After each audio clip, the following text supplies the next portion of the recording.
Go. Okay, kamusta? Ngayon naman po is nandito naman po tayo sa ating mga kapitbahay. Ito naman po, usapan na po is under for cohabiting partners. Yung mga hindi po kasal na mga gusto pong dalhin ang pamilya dito sa Finland under family ties po. Ngayon, ipapakilala ko si Ruby and then si Ray. Rob, ano ba yung naging proseso ninyo sa pagkuha ng iyong pamilya sa Pilipinas under cohabiting or family ties? Yeah. Ang process niya is kung sa married is ano yun, yung certificate, marriage certificate. Kung sa cohabiting naman is yung birth certificate ng anak since may anak kami. May anak. Pero kung wala naman kayo is pwede nyong gamitin yung kung nag-live-in na kayo before sa Pilipinas, like dapat minimum of 2 years na merong pangalan ninyo pareho. Minimum of 2 years po. Minimum of 2 years na nag-live-in kayo. Live-in, okay. O kahit wala kayong anak, basta Okay. may proof kayo na live-in Nagsama. kayo. O nagsama kayo, Nagsama like po the kayo. bills is join kayo, Join, gano'n. okay. So pwede po yun. Pero kung may anak kayo, mas matibay siya. Kasi siya yung parang kapalit nung marriage certificate to birth certificate ng bata. Ano po yung example noon ng mga certificate na yun? Meralco billing, pag-ibig, Oo, housing lahat ng billing, bills. All, lahat po ng for, bills na naka-address, naka-address sa inyong pangalan. same dalawa. address po ninyong Same dalawa. address ninyong dalawa. And of course, yung isa pa dyan is kung nag-rent kayo ng bahay. Nag-rent ng bahay. Maganda yon. Then, sa kwan naman, sa pagdating sa birth certificate ng bata, dapat ipa-authenticate nyo din yun. Legalize. Legalize. Authenticate or legalization. Legalization. Para dalawa kayo na may pirma. Yun yung parang katunayan. And then, as a sponsor dito sa Finland, ano ba yung naging proseso or magkano ba yung kailangang amount para makuha mo yung pamilya? The father and the son. Yeah, dapat may minimum of income wage ka din. So, before kasi sa amin, ang isa sa akin is 1,000 euro. 1,000 euro. Then sa asawa or sa living partner ko is 700 euro and sa bata is 500 euro. So, total of 2,200. But now to 2025, it's higher na siya. Higher na. So, hindi ko alam kung anong exact amount pero nasa 2,400 something na siya. Ang dapat ay ang income mo monthly para yun is ma-proof nila na kaya mo silang buhayin dito.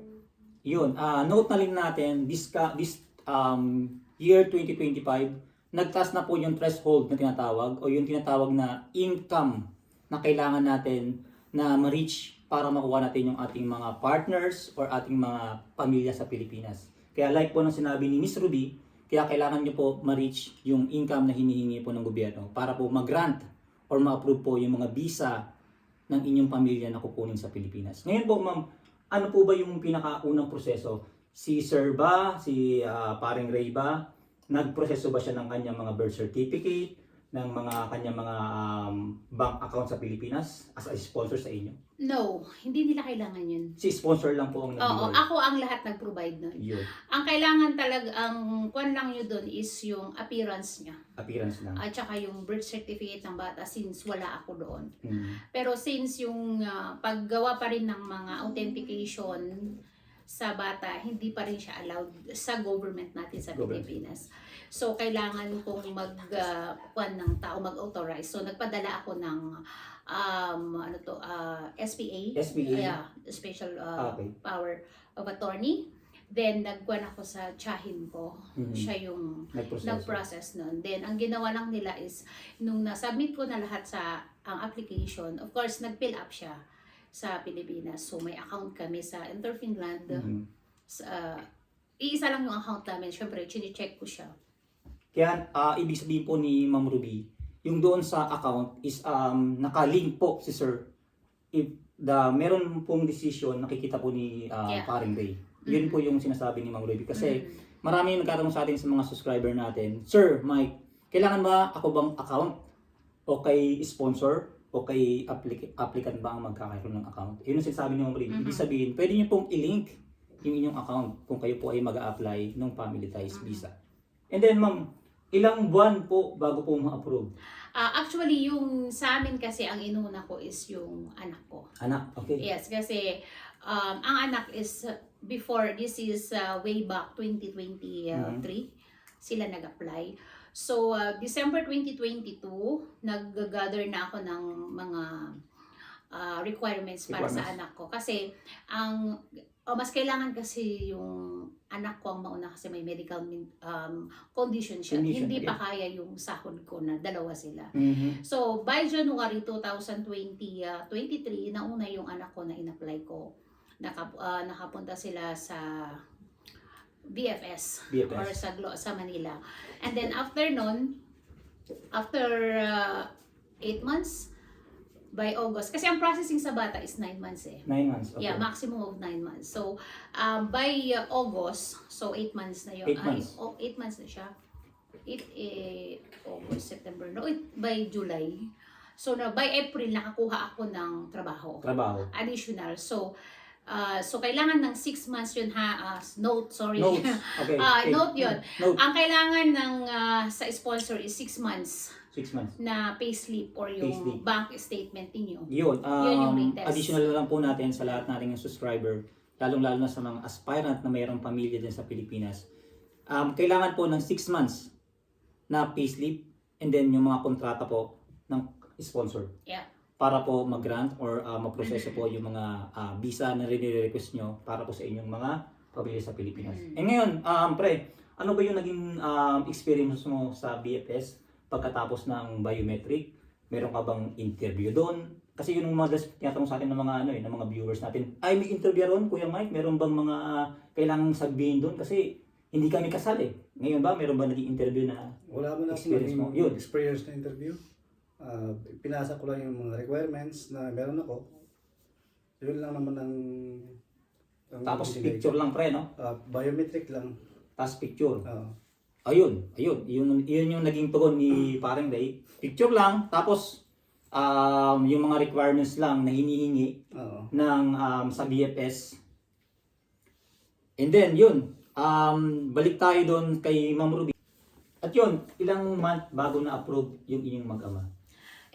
Hindi sila pareho. Kasi yung isa, yung anak ko, in-apply ko siya ng by January. Then, hinabol ko lang siya ng by August. So, na-approve sila at the same time ng October. So, total of 9. Sa anak ko is total of 9 months. Pero siya is August, September, 3 months. You mean sabay? Yes, sabay. Sinabay nila ang approval. Ayun po sa lahat po ng ating mga viewers, sa account ni Ma'am and then nakalink kay Paring Ray, sabay po sila na na-approve. Even na sino po na una? Ang anak ko. Yung anak. Ako and then sumunod po si partner. Si cohabiting partner po na tinatawag. Sabay po silang na-approve sa account po ni Ma'am sponsor and then nakalink naman po kay Paring Ray. Kaya nakita nila yung pinaka-desisyon ng ating pag-a-apply ng family visa. And then pakibati naman ng ating mga pamilya sa salita natin diyan sa Pilipinas. Hi, taga Isabela, naimbangal daw kada kayo amin. I'm from Isabela pala. Yeah, and also i-add ko na lang para si Ruby or si Ma'am Ruby namin isang sapang. Yeah. Isa po akong representative ng mga employee sa company namin is kung may mga problema po sila, ako po yung kinatawan nila na pumupunta to support them. Pwedeng lapitan. At of course sa mga immigrant po na kagaya ko at sa mga kababayan natin, kung may mga tanong, may mga problema po, maganda po kung member tayo ng union. Sa PAM po. Okay. Pre, pakibati naman yung ating pamilya din sa Pilipinas. Salita natin, pare. May bag nga daw tayo amin. Yeah. Dito, Isabela, yun. Yeah, Isabela. Kaya yun lang po ang ating may advice sa lahat po ng mga Pilipino, ng mga aspirant na gustong mag-apply under family ties.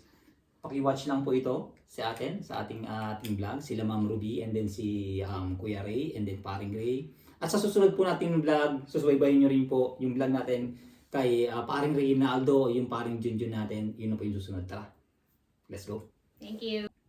Oh hi, i-welcome po natin yung mag-asawa na nag-apply po ng family visa under family ties po dito sa Finland. Si Aiza and Junjun, bati po muna kayo. Maayong adlaw sa tanang mga taga Davao o sa among pamilya tira sa Malalag, Davao del Sur. Yun. Og maayo pong adlaw dia o mayong gabi iba dia sa mong mga pamilya o sa mga silingan diya sa Davao del Sur.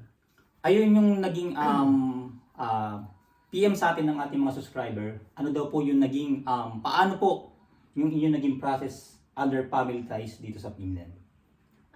First, umuwi ako September 2023 and then nagpakasal kami tapos bumalik ako dito sa Finland at in-apply ko siya by the month of November and then I received the approval December. Tapos pumunta siya dito January 23. Ano yung mga requirements for sa mga kasal na po? Yung requirements is yung marriage contract, kailangan mo yon.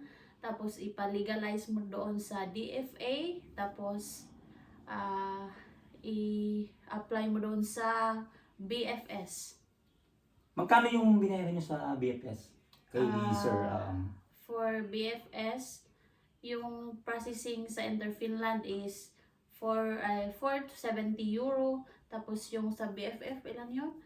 5,000 yata. 5,000 yung pinaka-proseso. Oo. Yun, ang pinaka-bayad daw po doon sa BFS, kasi po si Aisa, yung aking katrabaho, is nagbayad sa BFS. Dito na sa Finland siya nagbayad, no? 470 euro. Ako ang nagbayad. Nagbayad Tapos si sa BFS, sponsor na. oh, Para doon sa, ano ba yun, account ba ni Paring Junjun o account niyo? account ko. Account ninyo na nakalink doon kay Paring Junjun. And then si Paring Junjun daw po ang nag-proceed or nagpunta ron sa BFS for biometric po ba? Biometric and then picture, appearance, and then yung mga requirements na hinihingi. And after nun, gaano po katagal? Yan po yung lagi pong hinihingi ng ating mga subscriber. Gaano po katagal bago po may proseso o ma-approve yung inyong visa dito sa Finland? Mga 2 months na.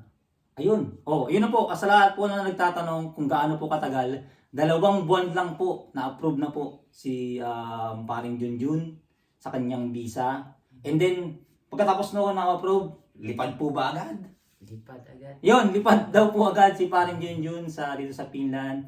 And then, last message niyo po sa ating mga aspirant na magusto na magpunta as couple or mga kasal dito sa Finland. Ano pa yung may mabibigay yung message para sa kanila? Message lang namin is yung kung may plano kayo magtrabaho dito sa Finland, kailangan nyo po maging ready kasi pagdating nyo po dito sa Finland, hindi basta-basta maghanap ng trabaho. Tapos, or choice nyo yan din kung magtrabaho kayo or mag-aral. Kaya, isip-isipin nyo muna bago gusto kung magtrabaho o magtrabaho o mag-aral dito sa Finland. Ngayon, si Paring Jun, nag-aaral ba siya o nagkatrabaho? Nagtatrabaho. Ano sa'yo pre yung pinakamadali? Magtrabaho o yung mag-aral na lang? Magtrabaho. Magtrabaho kasi kumikita ng pera. Pera. Pera ano? Pera kasi mahirap din mag-aral dito. Ang hirap ng lingwahe. Lingwahe. Yes, Mm. talaga. Oh. And yun, sa lahat po ng mga aspirant natin, ng mga kapwa Pilipino na gustong i-apply yung ating pamilya dito sa Finland. Ayun na po, nakita nyo na po sa dalawang couple dito natin sa Finland, sa ating mga kakilala sa Finland, kung ano po yung naging experience o yung naging karanasan nila sa pag-apply dito sa Finland. Kaya sa lahat po, at lagi po natin Kuya Mike, put God first. Maraming salamat po. Bye-bye naman po. Bye-bye po. Salamat. Bye-bye.